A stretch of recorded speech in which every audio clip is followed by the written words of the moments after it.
بسم اللہ الرحمن الرحیم۔ السلام علیکم۔ میں امید کرتی ہوں کہ آپ سب خیر و عافیت سے ہوں گے۔ اللہ پاک آپ سب کو اپنے حفظ و ایمان میں رکھے اور ہر طرح کی پریشانیوں اور بیماریوں سے بچائے، آمین ثم آمین۔ جو آج ہم ڈسکس کریں گے وہ ہیں ایمان کے تقاضے۔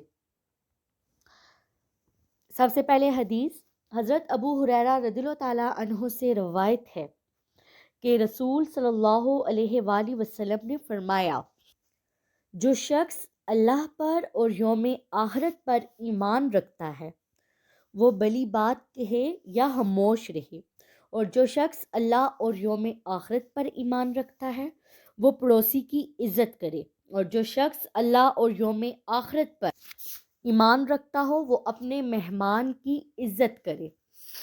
یہ حدیث مسلم نے روایت کی ہے، بخاری اور مسلم میں۔ دیکھیں آداب معاشرت میں نا حدیث پاک میں جو ہے تین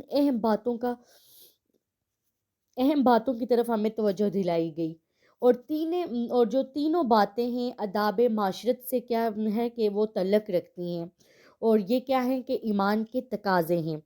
پیغمبر صلی اللہ علیہ وآلہ وسلم اپنی قوم کو عبادات کے ساتھ ساتھ جو ہے انسانوں کے آپس کے تعلقات کے متعلق جو ہے بہت ساری باتیں انہیں کہتے تھے، جیسے کہ یہ تینوں باتیں بہت معمولی نظر آتی ہیں ہمیں، لیکن حقیقت میں یہ کیا ہوتی ہیں؟ ایمان کا تقاضا ہیں یہ تینوں باتیں۔ اسی طرح اگر خاموشی کی بات کی جائے تو رسول اکرم صلی اللہ علیہ وآلہ وسلم فرماتے ہیں کہ منہ سے صرف اچھی بات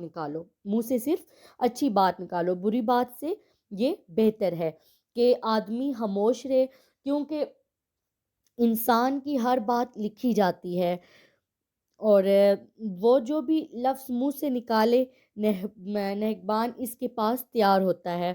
تو اب اسی طرح خاموشی کے کئی دوسرے فوائد کے علاوہ بڑا ہی اہم یہ ہے کہ اس سے انسان کے عیب چھپتے رہتے ہیں، اور خیالات جو ہیں وہ پرسکون رہتے ہیں۔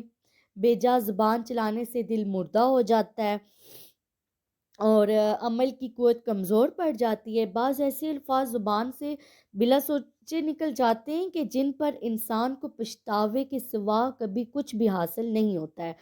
تو رسول اکرم صلی اللہ علیہ وآلہ وسلم کے کچھ دوسرے اقوال خاموشی کے بارے میں اور بھی ہیں، جو کہ میں آپ کو بتاتی ہوں کہ آپ صلی اللہ علیہ وآلہ وسلم نے فرمایا کہ انسان اپنی زبان کی وجہ سے ٹھوکر کھاتا ہے، وہ پاؤں کی ٹھوکر سے کئی زیادہ سخت ہوتی ہے زبان۔ اور ایک اور جگہ فرمایا، اے انس میں تجھے دو ایسی باتیں بتاتا ہوں جو کہ بڑی ہلکی پھلکی ہیں لیکن اعمال کے ترازوں میں ان کا بڑا وزن ہے۔ طویل خاموشی، ایک لمبی خاموشی، اور خوش اخلاقی۔ اس ذات کی قسم کہ جس کے قبضے میں میری جان ہے، ان دو باتوں سے کوئی چیز بہتر نہیں۔ کون سی دو باتیں؟ ایک لمبی خاموشی اور دوسرا خوش اخلاقی۔ تو ایک اور جگہ حضرت علی فرماتے ہیں کہ جو شخص زیادہ باتیں کرتا ہے وہ اکثر جو ہے بےہودگی پر اتر آتا ہے، پھر بےہودگی میں وہ جھوٹ میں شامل ہو جاتا ہے، اور ظاہر ہے کہ جھوٹ کیا ہے؟ سب سے بڑا گناہ ہے۔ جھوٹ کیا ہے کہ سب سے بڑا گناہ ہے۔ اور پھر یہ ایمان کے تقاضوں میں پڑوسی کا بھی ذکر آیا۔ دوسری بات جو ہے کہ اس کا ذکر اس حدیث میں کیا گیا ہے کہ پڑوسی کی عزت کی جائے۔ قرآن کریم نے دو قسم کے پڑوسی کا ذکر کیا ہے، وہ پڑوسی جو رشتہ دار بھی ہو، ظاہر ہے کہ اس کا حق دوسروں سے زیادہ ہے۔ اجنبی پڑوسی یعنی کہ جو رشتہ دار نہ ہو۔ رسول اکرم صلی اللہ علیہ وآلہ وسلم نے فرمایا کہ جبرائیل علیہ السلام مجھ کو پڑوسی کے بارے میں اس قدر تاکید کرتے رہے کہ میں نے یہ خیال کیا کہ شاید اسے وارث قرار دیا جائے گا۔ صحیحین میں یہ حدیث جو ہوتی ہے یہ مذکور ہے کہ خدا کی قسم وہ شخص مومن نہیں ہو سکتا جس کا پڑوسی اس کے شر سے محفوظ نہیں۔ فرمایا وہ شخص مومن نہیں جو خود پیٹ بھر کے کھانا کھائے اور اس کا ہمسایہ بھوکا سوئے۔ ایک صحابیہ دن بھر روزہ رکھتی اور رات کو نوافل پڑھتی، لیکن اپنے پڑوسی کو جو ہے وہ تکلیف پہنچانے سے نہ باز رہتی۔ آپ صلی اللہ علیہ وآلہ وسلم نے فرمایا کہ وہ جہنم میں جائے گی۔ یہ جو ارشادات ہیں ان کی روشنی میں پڑوسی کی عزت معاشرتی ذمہ داری ہونے کے ساتھ ساتھ ایک دینی اور اخلاقی ذمہ داری کا درجہ بھی رکھتی ہے۔ ایک میرا ٹاپک تھا 5 کلمات خیر، ٹھیک ہے، اس میں جو پڑوسی کی بات کی تھی وہ میں نے بہت ڈیٹیل سے کی تھی، تو آج جو ہے میں نے بس شارٹ سا بتایا یہ جو اس حدیث میں آیا ہے۔ تو اسی طرح اگر مہمان نوازی کی ہم بات کرتے ہیں تو اس حدیث میں تیسرا جو حکم دیا ہے وہ کیا ہے؟ مہمان نوازی کی طرف ہے، ٹھیک ہے۔ تو ایک مومن کو کوئی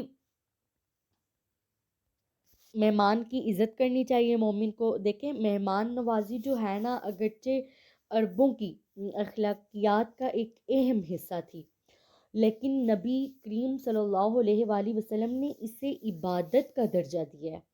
آپ صلی اللہ علیہ وآلہ وسلم خود بھی بڑے مہمان نواز تھے، اور جو ہے دوسروں کو بھی نا اس کی تاکید کیا کرتے تھے، فرماتے تھے۔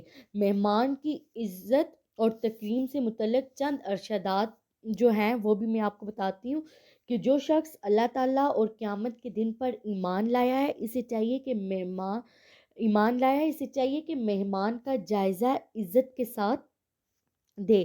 کہا گیا کہ یا رسول اللہ صلی اللہ علیہ وآلہ وسلم اس کا جائزہ کیا ہے؟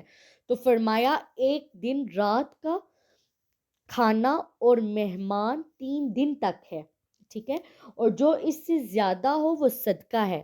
آپ صلی اللہ علیہ وآلہ وسلم نے فرمایا سنت میں سے ایک بات یہ ہے کہ آدمی اپنے مہمان کے ساتھ اس کی تعظیم کے لیے گھر کے دروازے تک جائے، اس کی عزت کے لیے۔ جب مہمان واپس اپنے گھر کو جائے تو آدمی کو کیا چاہیے کہ باہر جو مین گیٹ ہوتا ہے ہمارے گھر کا، کہ مہمان کو رخصت کرنے کے لیے گیٹ تک جائے۔